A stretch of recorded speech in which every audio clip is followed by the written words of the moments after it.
This is Charlotte Talks. I'm Mike Collins on the Local News Roundup. It's taxation without representation in North Carolina's 9th Congressional District as the seat goes unfilled at the start of the new Congress. We have the latest. One thing we know, Robert Pittenger won't run for that seat. Neither will former Governor Pat McCrory, but that doesn't mean he won't hang up his radio headphones for another political opportunity.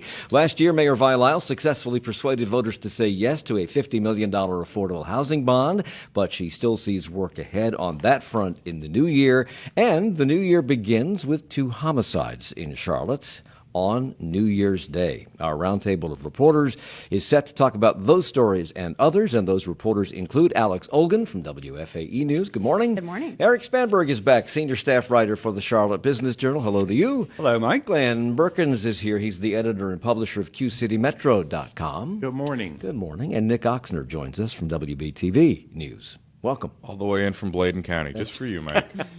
We're all on the radio. If that's not enough, you can watch us this morning on Facebook Live.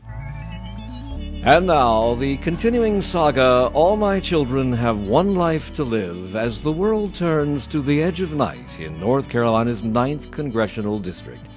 Well, you got to admit, this kind of sounds like a soap opera, right? That was unexpected. Yes, it was. As we all recall, Republican Mark Harris defeated Republican incumbent Robert Pittenger in the primary and defeated Democrat Dan McCready by some 900 votes in the general election, only to have the State Board of Elections refuse to certify the results because of possible election fraud. Are you all keeping up? No. I'm with you. Okay, state Republicans were practically falling all over themselves last month in condemning these alleged activities and calling for a new election. But now, Mark Harris says he'll go to court to ask them to certify his election immediately. We had no other choice based on what has transpired here at the State Board of Elections over the course of the last week. And so we kind of find ourselves with in no man's land, if you will, and we have asked the court to step in. What happened with the State Board of Elections is that they are no more. They had called for a hearing on January 11th. Last week, a 3-judge panel dissolved the board, and a new board won't be in place until January 31st. But wait, it gets even more entangled. Bring back the music, Mike. Bring back the music. Let's bring back the music. Yeah. Okay.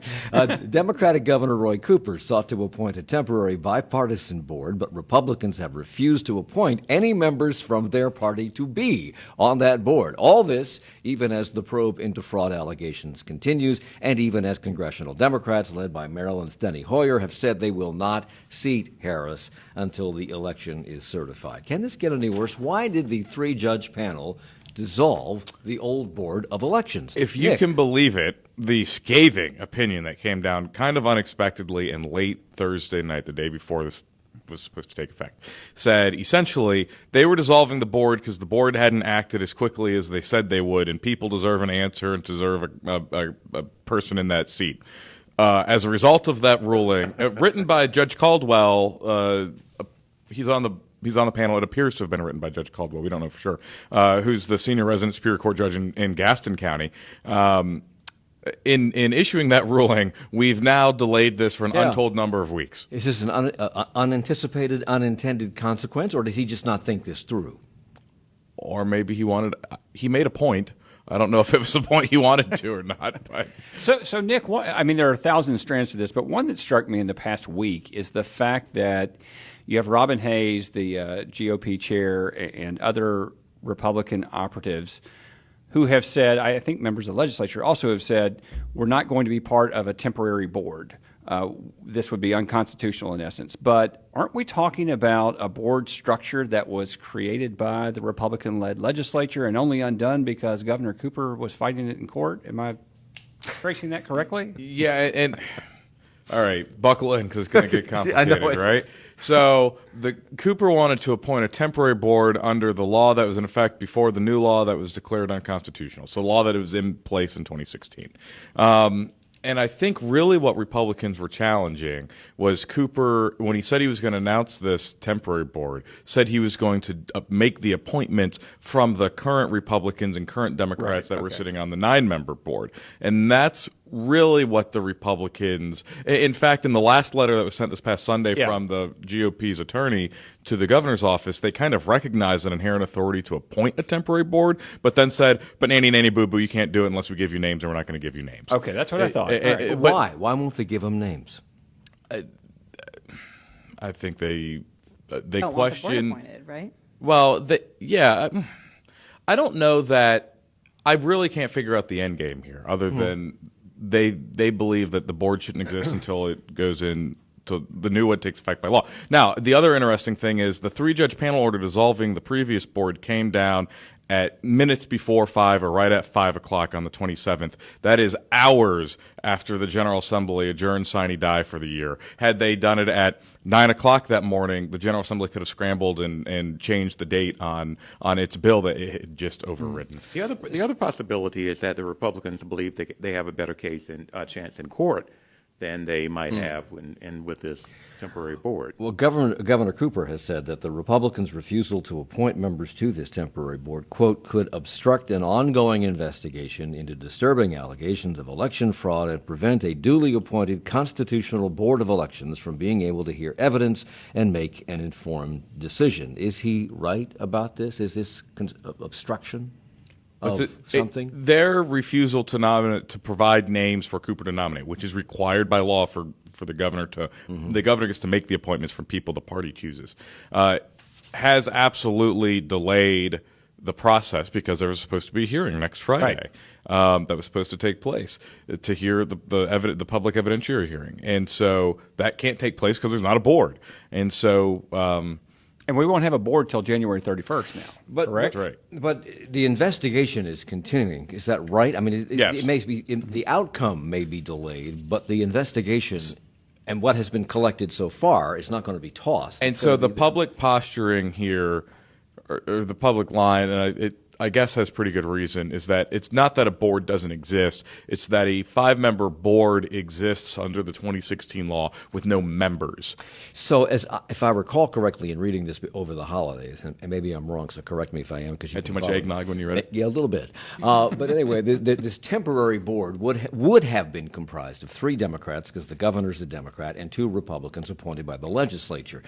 Appointed by the governor. Oh, okay, well, From names given to him from the by Republican Party, Okay, from the party. but even without Republicans, 3 is a quorum. The board could meet. Why aren't they? Well, the governor said he didn't want to do that because that would stir up yet another round of fighting and controversy. Yeah, talk about a one-sided partisan thing. I mean, even if it was by the Republicans making, I think the governor was wise to say, you know what, we'll just wait. He said also in his release announcing that he wouldn't appoint this temporary board, I don't remember what day that was, Wednesday? I think that's right. That his intention was to have appointed the same 5 members that he was going to appoint in January as well. Robin Hayes, the chairman of the state Republican Party, said that the Republicans' unwillingness to participate stemmed from their opinion that such a temporary board would be unlawful. In what way?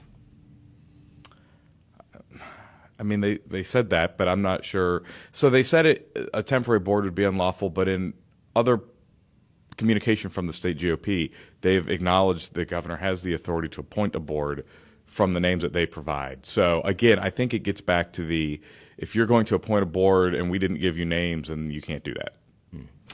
Meanwhile, let's get back to Mark Harris, because of the dissolution of the Elections Board and the corresponding delay of a new board being able to reach a decision on what to do next, Mark Harris has gone to the courts asking them to certify his election, but given that the Democratic-controlled Congress has said it will not seat him, why bother? Would Congress recognize a court certification over a board of elections? Well, I don't think this isn't a court certification. And here's an important thing to note. We didn't have a state board of elections for pretty much all of 2017.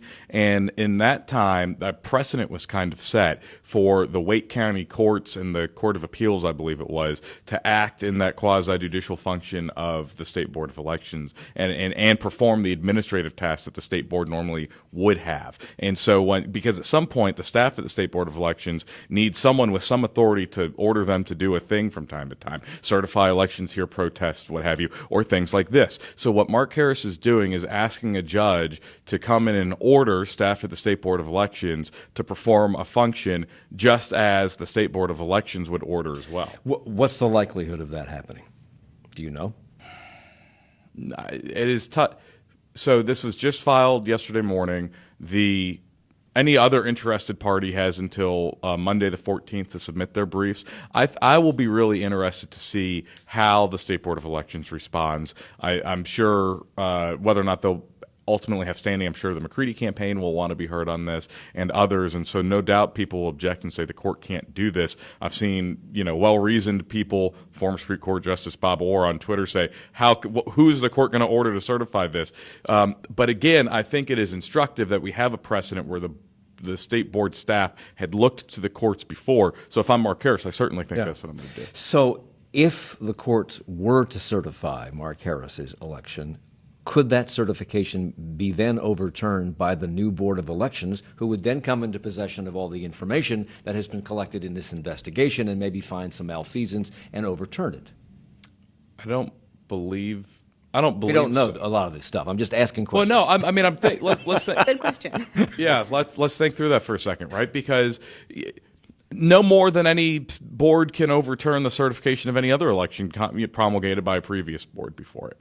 Okay. Well, the only thing I would add there, though, is that if there is a new general election, they've mandated that there be a new primary, and that election was certified. True. Well, that's an interesting point, but that was done through operation of law because the General Assembly passed a new bill that mandated such a thing. It wasn't just the board's inherent authority to override it.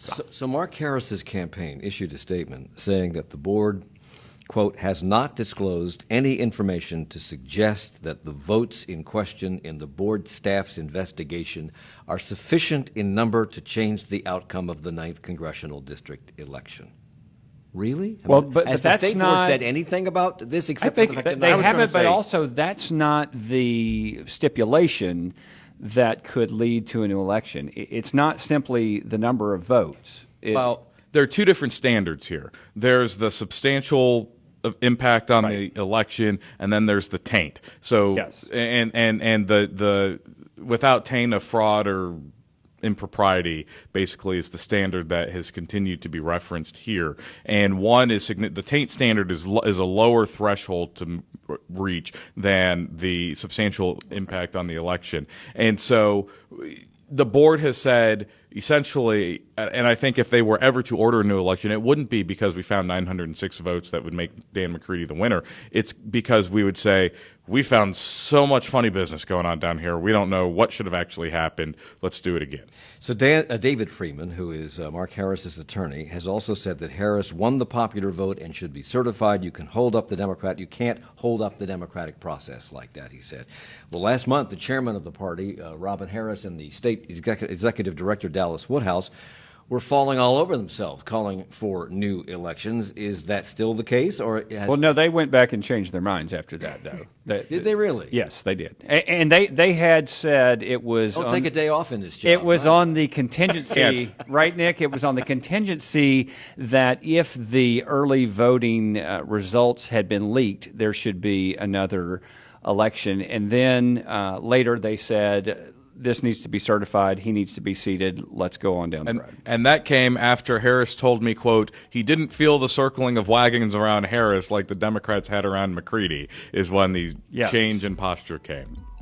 Hokey smokes. It's all very clear, Mike. Yeah. And we're not through yet with talking about the 9th Congressional District. There's so much more to talk about with regard to that, and we will cover it all and more and move on to other things. It's the Local News Roundup on Charlotte Talks. Support for Charlotte Talks comes from WFAE members and Corkscrew Wine Shop and Bar, located at The View near BB&T Ballpark in Uptown Charlotte and at Birkdale Village in Lake Norman, offering wine and beer from all over the world. Relax, uncork, unwind, thescrewcrew.com.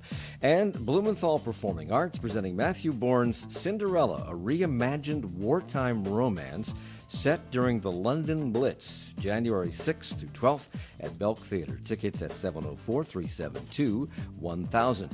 New Mecklenburg County Sheriff Gary McFadden, who lost no time in making changes to the department, will be our guest on this program on Monday.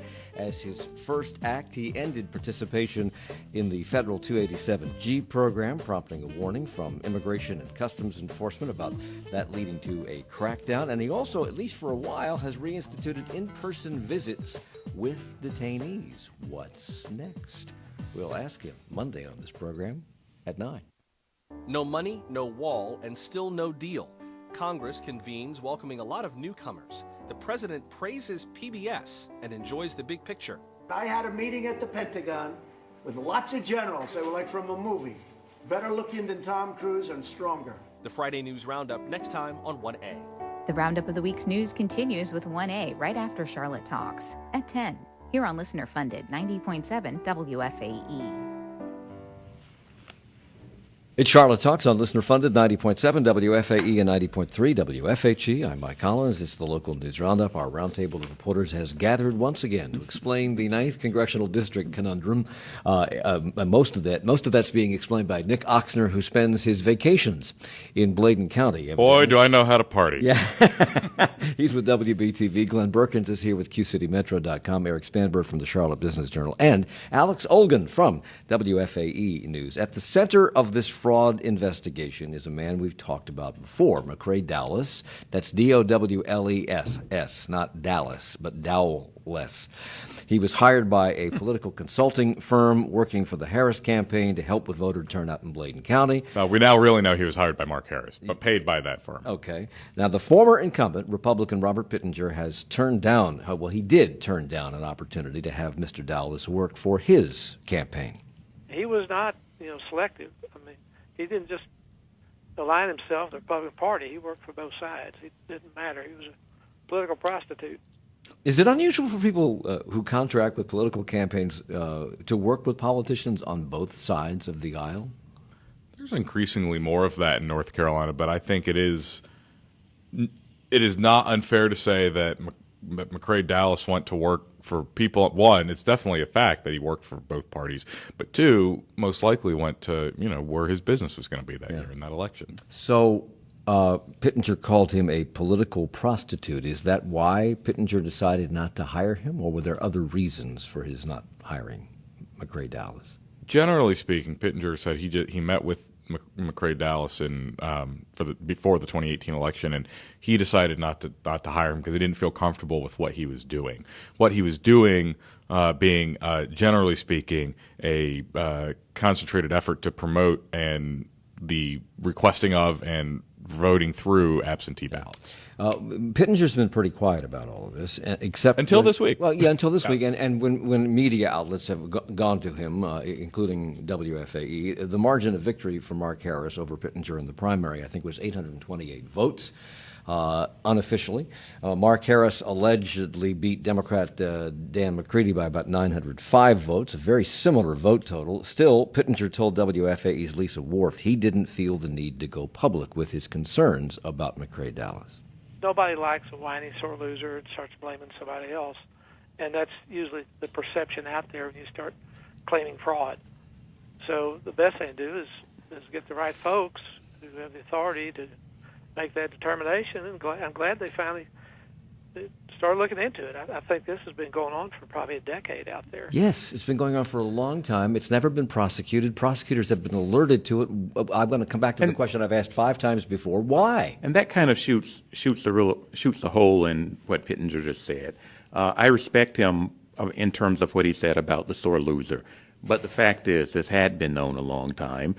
He was a federal lawmaker. Why had he not brought this to the attention of authorities before then in a meaningful way? Well, also, Glenn, I've just been perplexed through this whole thing about, I go back to the primary. Okay, I understand we're talking about the general election, but 828 votes. Here's a 3-term congressman who is running for re-election. He loses by 828 votes. He's telling us over and over again that this is known, that it was pay to play, political prostitute.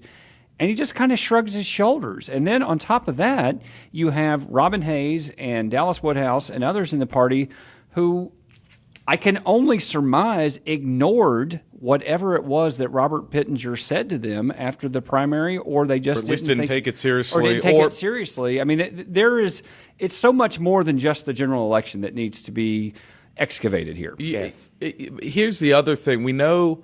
So we get back to why has this never been prosecuted. So in 2016, oddly enough, McCrory Dowless filed a complaint about a different group called the Bladen County Improvement Association PAC doing ballot operations that may or may not have been legal itself. And in the course of investigating that complaint, the board started asking Dowless about the things he did. And then when he stopped talking, they kind of stopped publicly investigating. But the board then voted to certify those races, but then said, hey, we should take what we have found and send it to prosecutors. Well, it was referred to the feds. The feds haven't done anything with it and still haven't done anything with it. Through a roundabout circuitous process that is a great episode of your soap opera, Mike, the Wake County District Attorney ended up taking state jurisdiction of this investigation. And of the 2016 things, this January of 2018. And so she says that investigation has continued all year. She said they got new reports of complaints and information after the primary and more information after the general election. But still, we know that complaints were filed with the state board in 2010. We know there was a pretty heated thing that involved lawyers in 2014 and a state representative down there named William Brisson involving these same kind of allegations. A complaint was made for better or worse in 2016. And so here we are at 2018, and finally we've decided to blow this up. So let me bring up another name that we heard about when this investigation first broke, and that is Joshua Malcolm. He is a Democratic lawyer from Robeson County. Is it Robeson or Robeson? Robeson. Robeson County, who said at the time, I'm very familiar with unfortunate activities that have been happening down in my part of the state, and I'm not going to turn a blind eye to what took place to the best of my understanding, which has been going on for a number of years, and that's when they refused to certify the election. You reported this week, Nick, that Joshua Malcolm was in frequent communication with a guy named Jens Lutz, a Bladen County Democrat. Who is Jens Lutz? So he is a Bladen County Democrat. In 2014, he operated a political consulting business and a political action committee with McCrory Dallas, back when Dallas was mostly working for Democrats in Bladen County. He most recently served as the vice chairman of the Bladen County Board of Elections until his sudden resignation in early December, just days after he interviewed with investigators from the State Board of Elections. And so we know that based on public records that we were able to wrangle out of from Josh Malcolm, we know that the two were in communication about things, including some concerns involving elections in Bladen County in 2018. So why is that problematic that they were in contact? No one has said that it's problematic. It's certainly newsworthy and interesting. One, it's never been disclosed.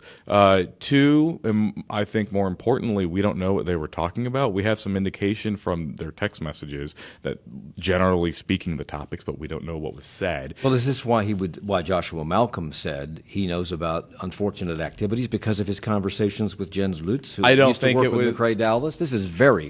This is a soap opera. I don't think the entirety of his knowledge is based exclusively on what Jens Lutz told him. But I would think it is equally as interesting if we found out that Joshua Malcolm was talking with McCrory Dallas or with anyone with the Bladen Improvement Association PAC or anybody else.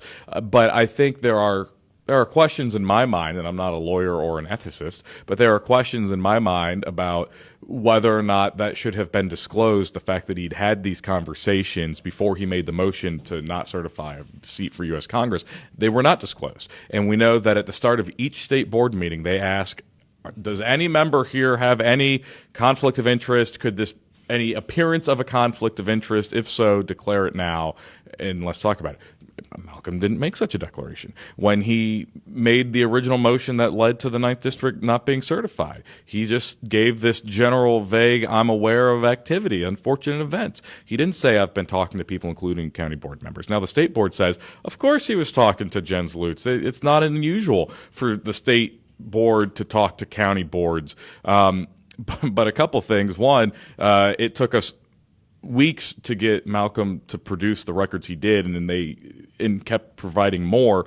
But secondly, what I do think is the most interesting is the fact that Malcolm was making phone calls to Lutz on November 3rd, 5th, and 6th, election day, and calls that he didn't disclose to me until a day after he said he'd produced all of his phone records. And then he said, oh, by the way, here are 4 more calls, 3 of which he made to Lutz. So it wasn't just Lutz calling him for questions and concerns. It was also Malcolm calling him for what we don't know because Malcolm won't tell me. So, to recap.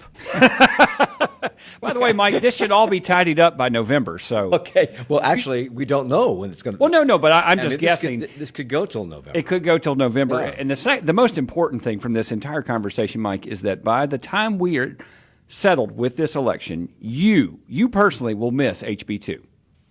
That's all I'm going to say. Okay. And by the time I get to Phoenix, I'll be sleeping. So we don't know exactly when the details of the old Board of Elections investigation will be released. We don't know if or when Mark Harris will be certified the winner or exactly when a new election might be held. We do know, for whatever reason, that Robert Pittenger will not run again in the 9th District. And we also know that former Governor Pat McCrory has no interest in running, but he may be considering another run at the governor's office or at replacing Senator Richard Burr, who has already said he will not run for re-election. And we know this because McCrory talked about it on his radio show. He has a radio show? Who knew? If not me, then who is the most qualified to either be governor or U.S. senator when those jobs open up? And I've got to ask the question, who best would be able to serve in those jobs, me or someone else? And I'm going to be going through that evaluation. I'm going to take my time. Mm-hmm. Since Elizabeth Warren has already thrown her hat into the presidential contest ring, isn't it time for McCrory to make some sort of a decision? I was going to say, I don't think he's running for president. I think we can establish that maybe. But the time is nigh, isn't it? The time is an announcement. I do think and he has a platform. It's going to be interesting politically, though, when you talk about 2020 governor or 2022 Senate, because obviously Dan Forrest on the Republican side is already out there very clearly running. So I'm curious which way he's going to go. He's going to run for something. I think that's certain. Senate. Well, that's the most interesting thing to me is that he made it very well known that he was still thinking about running for his old job as governor.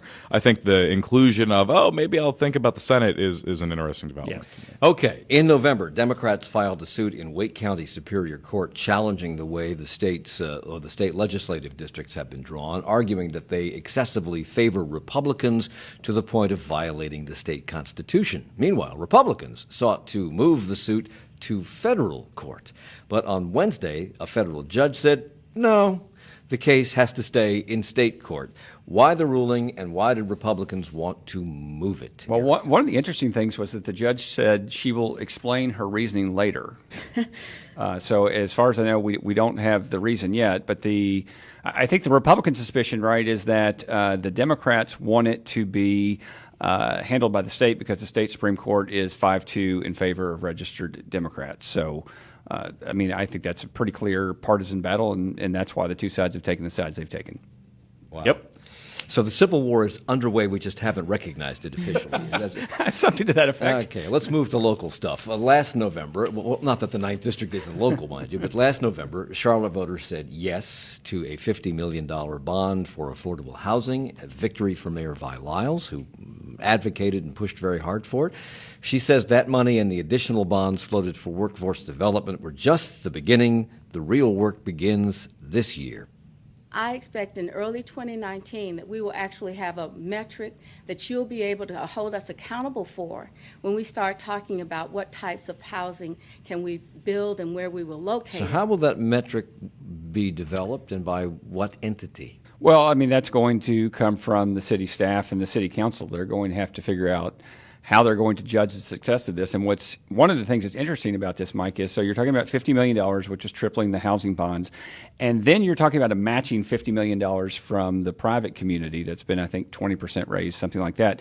And what you hear over and over from everyone at the city is we're not just going to take $50 million and plunk it into affordable housing in the traditional ways. We want to leverage it and get more bang for our buck, both through the private sector, through some other ways of financing things. And so what does all that mean? The mayor's right. All the work comes now. I think the easy part was getting that vote, but how do they measure it and how do they actually get a lot more mileage out of this? They haven't figured that out yet. She's also said that in 2019 she wants to become more accessible with an open door policy so that she can meet and learn from people, citizens, voters.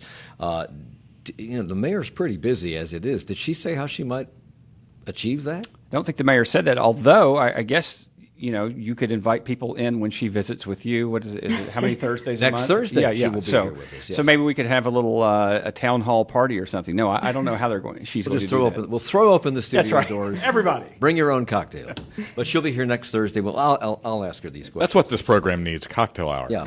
Lyles also wants those electric scooters to stay. That's interesting to me that she wants them to stay. But I don't think she's ever ridden one.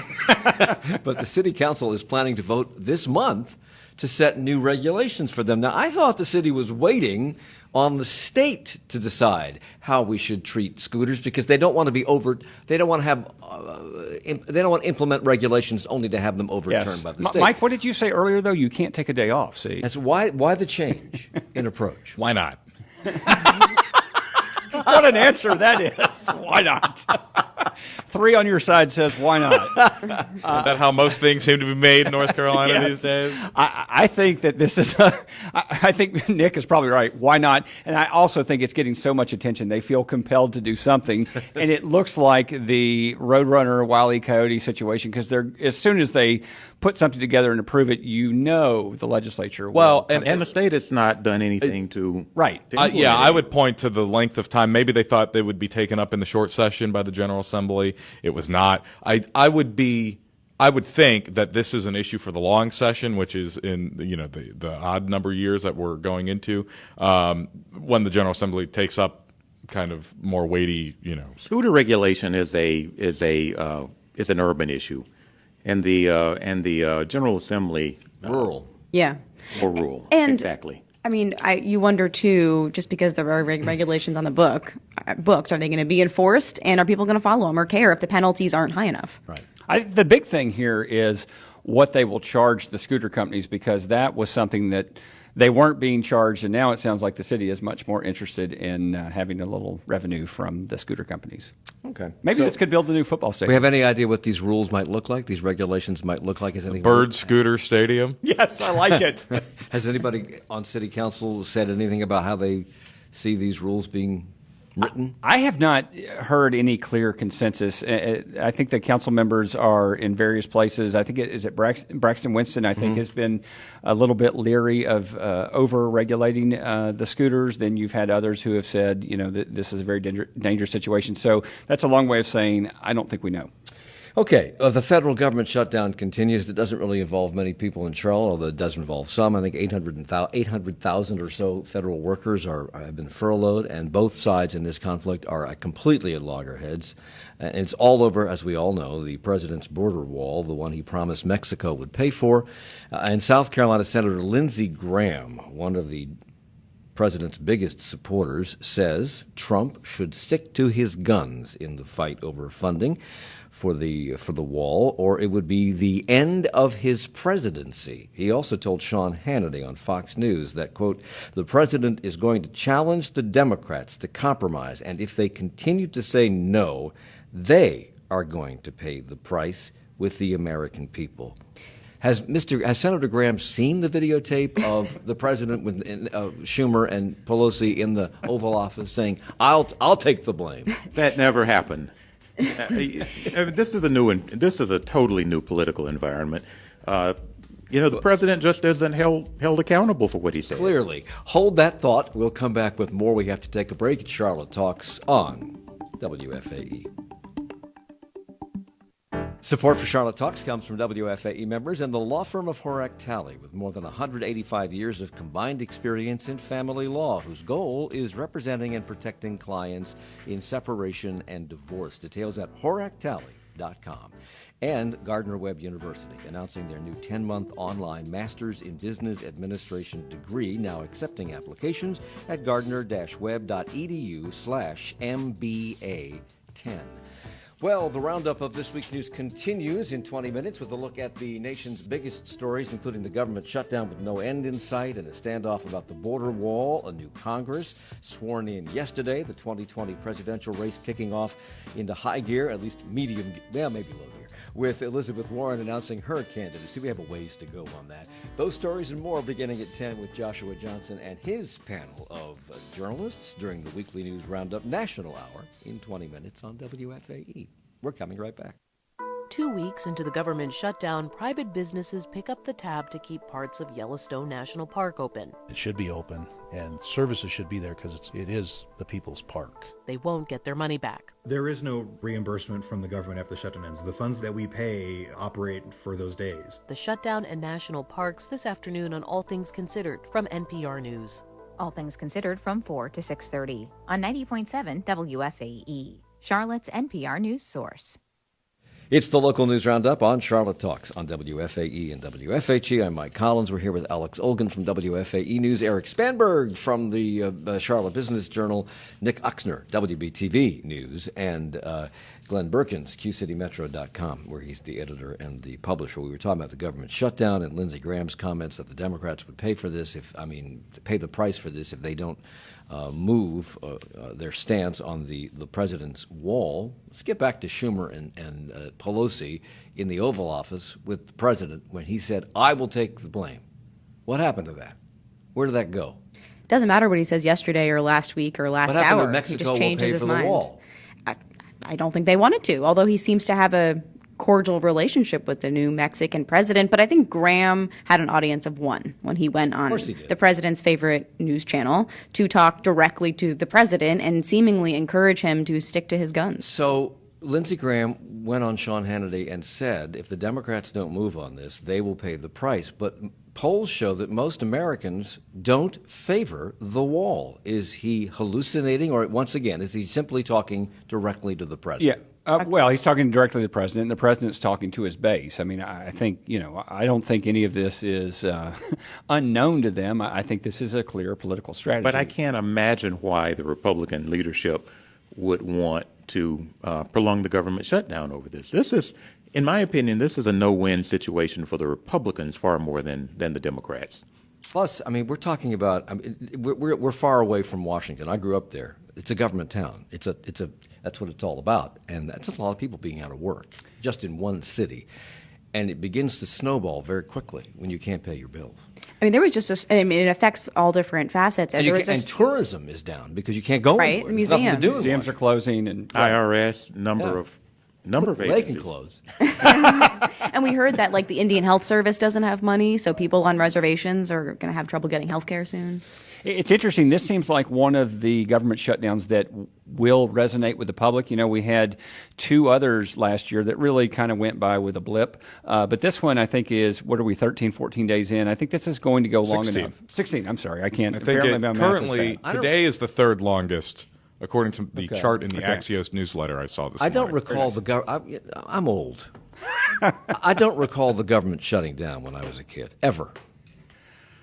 Yeah, I don't know. It did once. During Clinton's years, right? Well, I think I wasn't a kid during Clinton's I think years. it may have even before. Let's go back then. to Eisenhower and Kennedy and Johnson. It seems like it became a political thing that resonated with the Gingrich-Clinton year. With Gingrich-Clinton. And then we've had some that have made a difference in terms of political fortune since then, and some, as I say, that just kind of went by and they were done in a couple of days and nobody really paid attention. But this one, I think, has some staying power. According to this chart from Axios I just pulled up, there were 1, 2, 3, 4, 5, 6 in the 70s.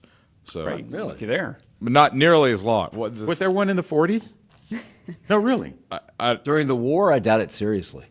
Mike, did you cover the war? No, but I doubt it seriously. It's not in the chart if there was, but and I do think I thought that was interesting today because it feels to me, and I'm my 29 years here, half of Mr. Collins here. It feels to me like the shutdowns are a new phenomenon, but this just reinforces that. And if you look at how they ended, usually no one really won. Oh, yeah. Okay, let's look at a couple of things that will occupy news here for in the short future ahead of us. The Mecklenburg County Tax Assessor's Office is putting finishing touches on the property revaluation that they must, by law, go through every 8 years, and they are predicting residential property is likely to increase by an average of 40% in their valuation, and commercial property 78%. When will we know how that will translate to an actual increase in tax bills? That's an excellent question, Mike, and I think nothing's happier to start a new year than the prospect of higher property taxes. I think voters love that. The notices will go out this month in terms of how much your property value has gone up, but then you won't know how much more you're paying in taxes until the county commissioners set their budget. So at the end of June, that's when that decision will be made. But when you had the new folks, the new county commissioners on your show a couple weeks ago, right? I believe they were pretty firm in saying they would like to try to make this tax rate neutral. Neutral, yeah. But the county's only one component of that. The city also has to do that to make the taxes keep your tax bill where it is, because they have their own tax rate. Yes, yeah. The county's tax rate is higher than the city's tax rate, I think so. I believe. So, yeah. And there are 4 new people. They seem to be somewhat of a coalition just by virtue of not having been there before together. So, I'd be surprised if at least the county decides they want to do anything more than just a small actual increase in its revenue. So I think it was yesterday, Alex, that you reported on something we haven't heard a lot of talk about in recent years, and that is HIV in Mecklenburg County. And the county is now looking to churches to help stop the spread. Is this something new? Well, so Gibby Harris, the health director, had brought up to the county commissioners, and the county commissioners had also said they wanted faith involvement. The theory being lots of people go to church or other faith organizations, synagogues, temples, what have you. Maybe we should talk to them there. But they haven't identified how many churches have been involved. I only talked to one pastor, and she was pretty adamant about talking to her congregants about it. But I don't know how widespread this would have to be to have an impact. The county's been trying to do other things to bring down the number of new HIV infections. It went up a little bit in 2017 from where it was 2016. Now the health director says, yeah, but we're doing more testing, so we expect it to go up. So that's not altogether surprising. But they want to get a lot of people on this prevention medicine, theory being that would stop the spread, or once you are tested, if you know you have it, you can get on treatment to then stop spreading it. Is that the message from the pews, get on PrEP?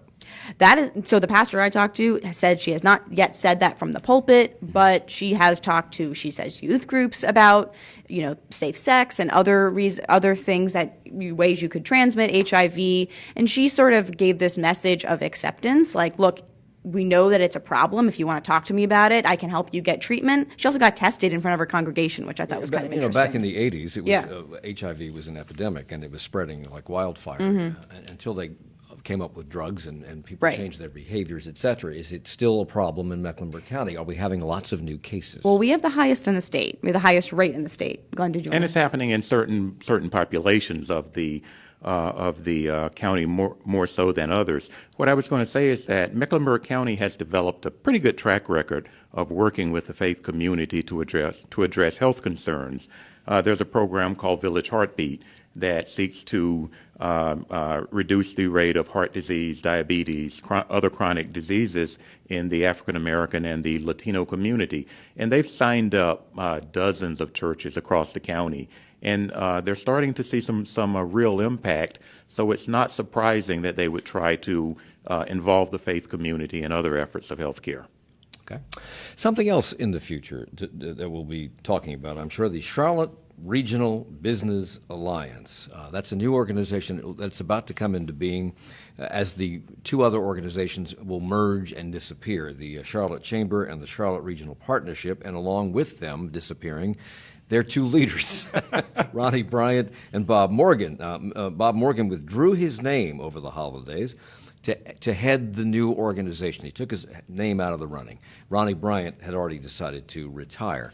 Why did Bob Morgan decide to pull out of the race? We don't know. He has not spoken to media about this. I mean, I think the obvious guess is that he didn't think he had a good shot to ultimately land the job. They want new blood, younger blood? What do they want? I suspect that they want, yes, new blood, because you're putting together this new organization. You're trying to signal to everyone that things are going to be done differently. The turf battles are not going to exist. And oh, by the way, they have these ambitious plans that will require more funding, which means they have to get businesses and local governments to buy in. So I think all of those things make them want to have a fresh start when it comes to the CEO. And do we know how the Charlotte, what's it called, the Charlotte Regional Business Alliance? Just rolls off the tongue, different? doesn't it? I'm sorry. That would be the CRBA, yes, as opposed to the CRVA. Yes. Well, one of the things that's going to be different is that the chamber recruited businesses to Charlotte. Obviously, specifically, they would deal with a company like Honeywell. Now, city government will take on that role, and it will be a much more regional focus, as the name implies. So that's the big difference. And then, as I say, they're trying to be more aggressive and ambitious in terms of marketing the area and also in public policy, which means lobbying local and state governments. So those will be some of the things to look for. Something else changed at the turn of the year, and that was your ability to find out what things cost at your local hospital, your neighborhood hospital. Well, what they charge, but not what you will pay. That's the thing that is still a mystery. Like now you can find out what Atrium or what Novant is charging insurance companies for an x-ray or for heart surgery, but that doesn't mean that's what you're going to pay. It depends what insurance plan you have. So does it really illuminate a lot about what's coming out of your pocket? No, but it is kind of sticker shock. Like I looked up on Atrium's website, an ankle x-ray, they are charging $400+ for. But that doesn't mean you're going to pay $400. For a picture? For an ankle x-ray with 3 views. Buy a camera phone. The fight over what you're paying for health care is going to be a big and nasty one in the long session of the General Assembly this year, prompted largely by Republican Dill Falwell trying to find out how much the state health plan is paying people, including UNC healthcare system, for healthcare treatment for its members. He has threatened to basically not spend money at the UNC healthcare if he can't find out how much it's cost. And this is going to rear its ugly head in the form of legislation. You know, there are some medical procedures and equipment that are astronomically expensive because they're new and groundbreaking. X-rays have been around since Marie Curie. So, I mean, just as other technology has fallen in price as it has aged, why haven't X-rays? Why isn't it $1.50? Because the medical market is not like the normal market that we think of when you buy other things, and it's so obscure because they negotiate with insurance companies, and we don't have a window into that. It depends on how powerful that insurance company and how powerful that hospital is, how many people go there. I think we want Mike setting the rates. He's really $1.50. I'd go for that. The doctors and nurses might not like this, but patients will be very happy. You know, we spent a lot of time last year pondering the troubling number of homicides that occurred last year and the year before that, as a matter of fact, in Charlotte. And we don't have to wait to continue that pondering because on the very first day of the year, 2 people were killed in Charlotte. What do we know about these 2 incidents? Are they at all related, or are they completely separate? I don't think they were related, and I think there's been at least one arrest relating to one. One person was shot while sitting in a car. Another person was shot in front of a home. Coincidentally, there was a homicide just this morning. Someone was found dead in East Charlotte. So I think the number so far is 3. So that's 3 in the first 4 days of the year. Was it 57 in 2018? Something like that. And it was down from, I want to say, 80 plus in 2017. Yeah, the number was definitely down. Yeah. Speaking of, I'm assuming that those murders were committed with firearms. Yes.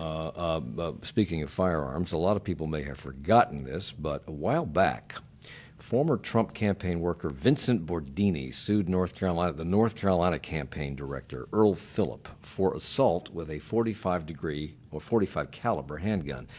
For whatever reason, Bordini dropped his lawsuit last year, but now the state appeals court says the 2016 Trump campaign organization is not responsible, and therefore Bordini cannot revive his lawsuit. The court said that Earl Phillip, who denied this ever happened, was working as an independent contractor with minimal direction from the higher Trump campaign, so they cannot be held responsible. This may be a stretch, but are there ramifications for the Harris campaign and its connection to McCrae Dowless here? I mean, I don't see how there would be unless a similar event happened. Well, no, actually, I don't think it's much of a stretch because that's the same construct through which, even though Harris has said he made the decision to hire Dowless, we know that Dowless was paid and was an employee of the Red Dome Group. And so when we talk about the legal liability or culpability imposed upon principals for their contractors, it's that reasoning from the Court of Appeals there could easily be applied to say, well, Mark Harris, Dallas was operating at arm's length. Mike, I just want to say real quickly, I want to correct myself. It was 57 in 2018 in terms of homicides, and it was 73 in 2017. So there you go. You had time to look that up, did you? I like to be right 1 out of 10 times. Well, let's end the show on an up note. The Panthers. Can't wait for those playoff games. Boy, what a great joke you just had there, Mike. They broke their losing streak in the final game of the season, soundly beating, of all teams, the New Orleans Saints, with our second and third string quarterback. It's been a disappointing year, right? Rumors by season's end of a coaching change, but Ron Rivera seems confident that won't happen. I feel very fortunate. I've had an opportunity to visit with them, talk with them about things in terms of our preparation going forward, and we'll continue to do that, and I'll continue to work as we're working towards next season. I hope he's right, because we want him back on Charlotte's. Is that confidence well placed? Do you think he would have been gone by now? Yeah, the Monday after the end of the regular season is when coaches are let go. There were 6 let go on top of the 2 that had been let go earlier in the year. So that's a long way of saying yes. I think he's back. Let's talk about somebody else then. Cam Newton. His sore shoulder held him back for much of the year, and he did a lot of stuff to try to make that shoulder work for him, and it kind of didn't. But we now have this backup quarterback, Taylor Heineke. He played pretty darn well, until he got hurt. Game he played. But even the undrafted rookie, Kyle Allen, played well. Had a great game. Should Cam be looking over his sore shoulder? I think the Panthers need to look very closely at his shoulder and make sure that they make a decision in time on surgery rather than waiting too late as they did. And I don't think he has to look over his shoulder at either of the backups. Okay. Big picture, yes. Okay. Well, we won't talk about the Panthers, I don't think, until next season. You never know. I'm surprised we've talked about them this year. It's NPR. Tune in next week for the continuing story of the 9th Congressional District. I want to thank everybody for being here. Alex Olgan from WFAE, Nick Oxner from WBTV, Glenn Berkins, QCityMetro.com, and Eric Spanberg from the Charlotte Business Journal. Thank you all for the hour.